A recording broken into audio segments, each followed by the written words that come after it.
Sou Catarina Martins, 52 anos, do Porto, mãe de 2 filhas e filha de um homem e de uma mulher que construíram a democracia. Com a minha mãe e o meu pai, aprendi desde cedo a empatia, a coragem e a solidariedade.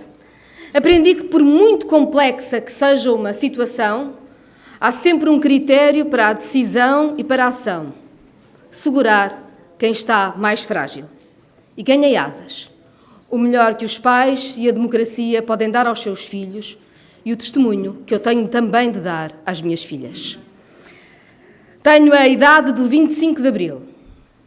Estudei na escola pública, dei à luz no Serviço Nacional de Saúde, tive licença de maternidade porque existe segurança social. Cheguei depois da Revolução e devo-lhe tudo. Sou irmã da democracia.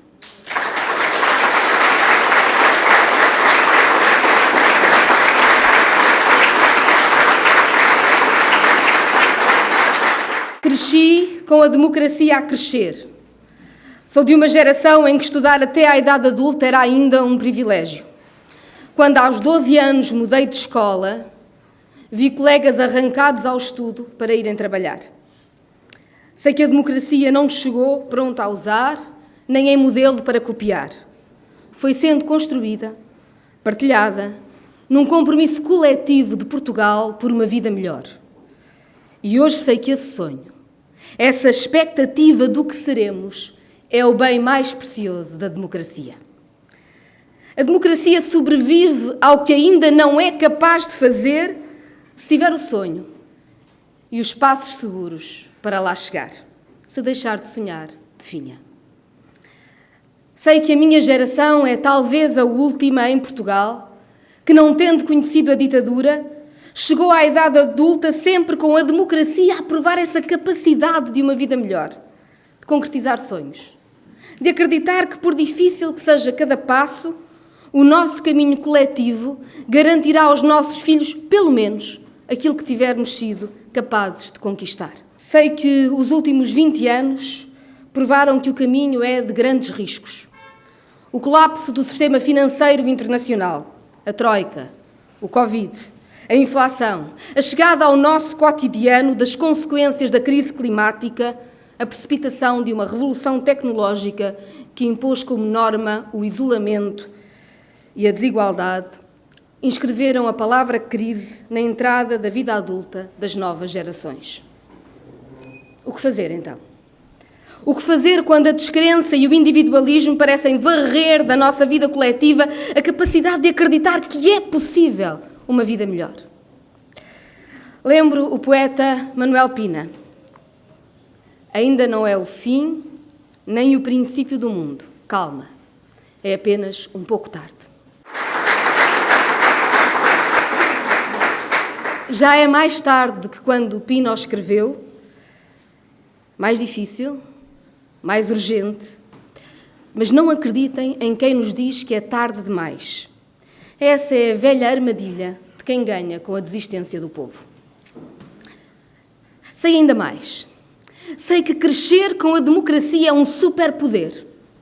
É saber que o futuro não está escrito e que nós temos na mão a caneta para o escrever e não é apenas na cabine de voto.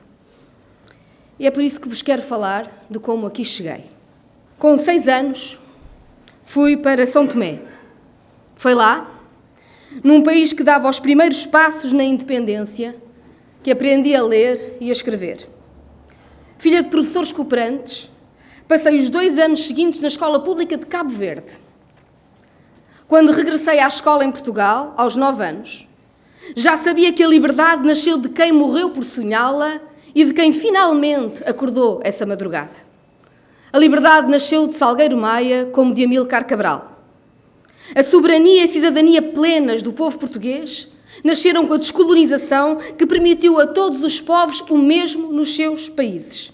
Somos iguais e só como iguais somos livres. A democracia é a única escolha da liberdade e da igualdade. E a liberdade e a igualdade são os seus primeiros critérios. Sei que Portugal é um país diverso, feito de encontros, de partidas e de chegadas. Não é defeito, é feitio. É o nosso orgulho, é a nossa terra. Quando nas ruas do meu país me cruzo com quem chegou de longe, vejo nos seus olhos a mesma vontade de uma vida melhor e as mesmas saudades do que ficou para trás que vejo em todas as gerações da minha família e de todas as famílias portuguesas.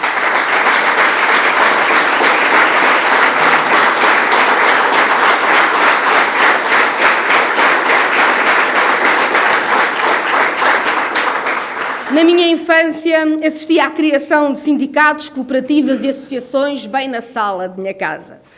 Sei que esteve sempre tudo em debate e construção. Sei, desde então, que a democracia nunca foi um ritual, sempre foi a vida. Fiz todas as lutas estudantis do meu tempo, contra a prepotência, pelo acesso ao ensino superior, pelo fim das propinas. Quando comecei a trabalhar na criação cultural, organizei-me, como quem, como eu, só conhecia contratos precários, a recibo verde. A minha vida conjugou-se sempre no plural. Na companhia de teatro que ajudei a fundar, e mesmo quando já tínhamos abertas as portas das mais importantes instituições culturais do país, nunca deixámos de trabalhar com escolas isoladas do interior de Portugal e com os bairros excluídos desta cidade. Estivemos com crianças e também em aldeias sem crianças. Levámos arte, literalmente, para lá de todos os muros do nosso país e nunca deixámos de conversar e aprender aqui e com o resto do mundo. Numa casa da Rua do Pego Negro, em Campanhã, aqui ao lado, vi a miséria e o isolamento na mais absoluta impotência dos olhos de uma mãe, a quem a dureza da vida roubou até a força para dar colo aos filhos.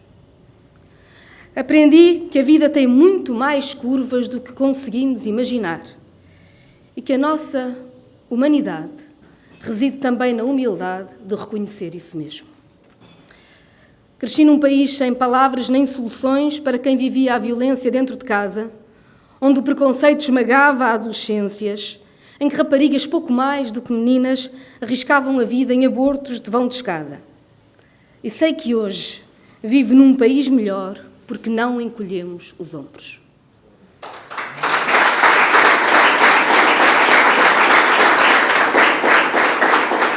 Não é tarde demais. O caminho feito, como escreveram as Três Marias, garante que hoje estamos menos desamparadas.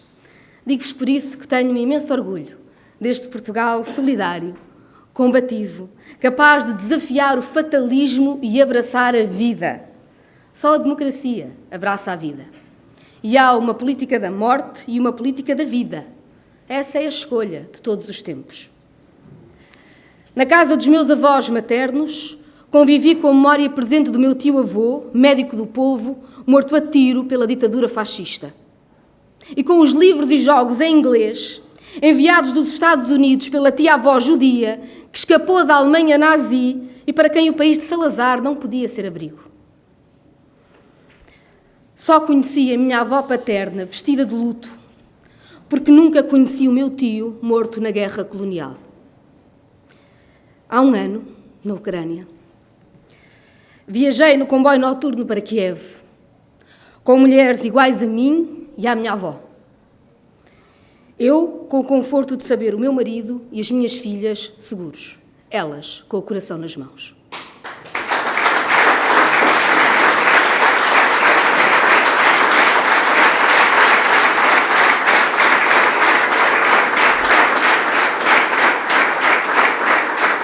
Tenho estado empenhada na criação de grandes movimentos internacionais contra os horrores da guerra e do desespero e para isso trabalho determinadamente para uma nova aliança de eleitos de várias famílias políticas que não desistem da paz e do direito internacional. Sei que somos feitos desta solidariedade. Acolhemos as crianças órfãs da Guerra dos Balcãs, os estudantes que fugiram da Síria, os refugiados da Ucrânia.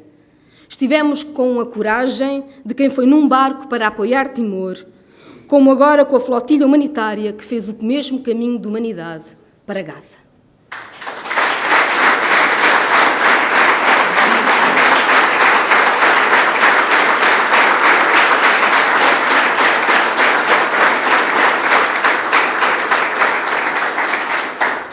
Não é tarde demais, Nem Portugal é pequeno para ser a voz da paz e do direito internacional no mundo. Estes valores estão escritos na história da nossa democracia e são o meu alfabeto. Saber quem somos e de onde vimos é o chão onde a democracia se levanta. Candidato-me para ser a presidente que cuida da democracia. Uma democracia forte, que ocupa todos os lugares das nossas vidas. Nas escolas, nas empresas, nos bairros. A democracia ativa, que nos convoca em todas as idades e condições. É o tempo urgente desse encontro, de levantar essa torrente. Temos em nós a força para o fazer. Apresento-me como candidata a presidente de Portugal, com a minha vida e a minha experiência por inteiro. Aqui estou, como sou. Fui líder partidária durante mais de uma década. Corri todo o país. Falei com toda a gente. Aprendi o mais que pude. Negociei e aprovei 4 orçamentos do Estado que tomaram medidas que ainda hoje são lembradas. Aumentámos o salário mínimo e as pensões, melhorámos a justiça fiscal, trocámos recibos verdes por contratos de trabalho, reduzimos as propinas, garantimos manuais escolares gratuitos, defendemos os direitos das mulheres, garantimos proteção às crianças de todas as famílias. Sempre respeitei e cumpri todos os compromissos.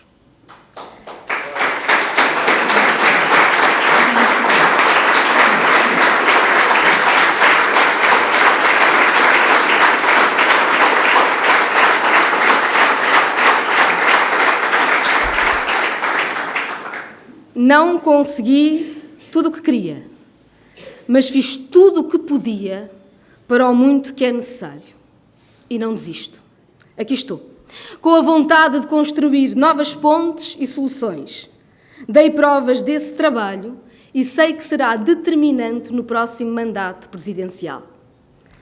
Afirmo o compromisso com a democracia, princípio e fim de todas as escolhas da República, e que não será nunca mero ritual ou formalismo. É uma forma de vida. E sei que se a política deixar de falar de si própria e falar para o país, com o país, a democracia terá esse novo impulso imprescindível. A candidatura presidencial é pessoal, mas é tão forte quanto mais partilhada. Termino, por isso, com um apelo e um compromisso. O apelo a que façamos deste movimento um espaço de encontro, de convergência. Esta candidatura não se define por fronteiras partidárias. Dialoga com todas as pessoas, de todos os caminhos da política empenhada na democracia e que não desistem de um país melhor. O meu compromisso é absoluto. Nesta candidatura haverá lugar para todas essas vozes.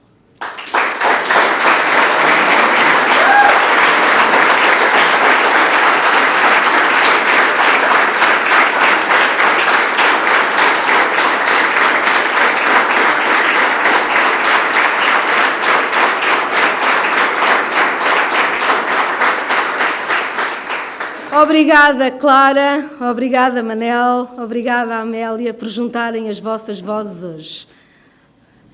O que eu aprendi com as lutas das amas, Amélia, é seguramente as lições mais poderosas, porque junta a luta do trabalho com a luta do cuidado. E é assim que somos quando queremos a igualdade por inteiro. Obrigada.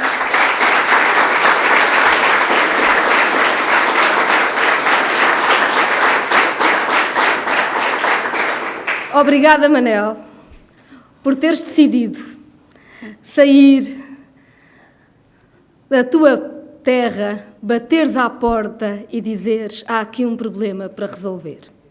Dos momentos mais comoventes da minha vida foi seguramente aquela noite em Peruzelo, em que vi homens com a minha idade que não conseguiam falar sem uma bomba que lhes libertasse os pulmões. O vosso trabalho desde a infância lembra-nos o sacrifício deste país. A vossa luta ao longo da vida faz-nos ter a certeza que nunca é tarde demais.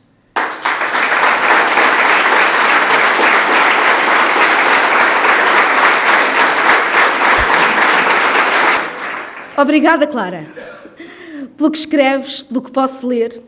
Nós que não temos, vou dizê-lo, uma relação pessoal, a não ser de conhecermos o que vamos uma e outra fazendo.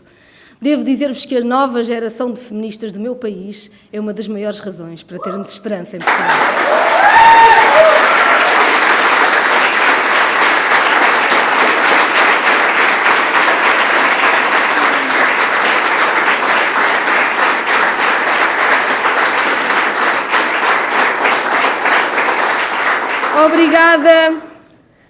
Obrigada a cada pessoa que decidiu estar aqui neste momento a começar este caminho. Não falarei de cada uma, sabem bem como o que partilhamos é tão forte. Obrigada a quem se voluntariou para ajudar nesta campanha e está já a organizar os primeiros passos de um caminho que será feito com as nossas energias. Aqui estamos. Essa é a energia. Garanto-vos que, com esta candidatura, a campanha presidencial não será o debate entre a tragédia e o mais do mesmo. Será sobre a vida, será sobre o sonho. Esta é a candidatura que abraça a força do país que não desistiu e que se quer reinventar. Viva a democracia, viva Portugal!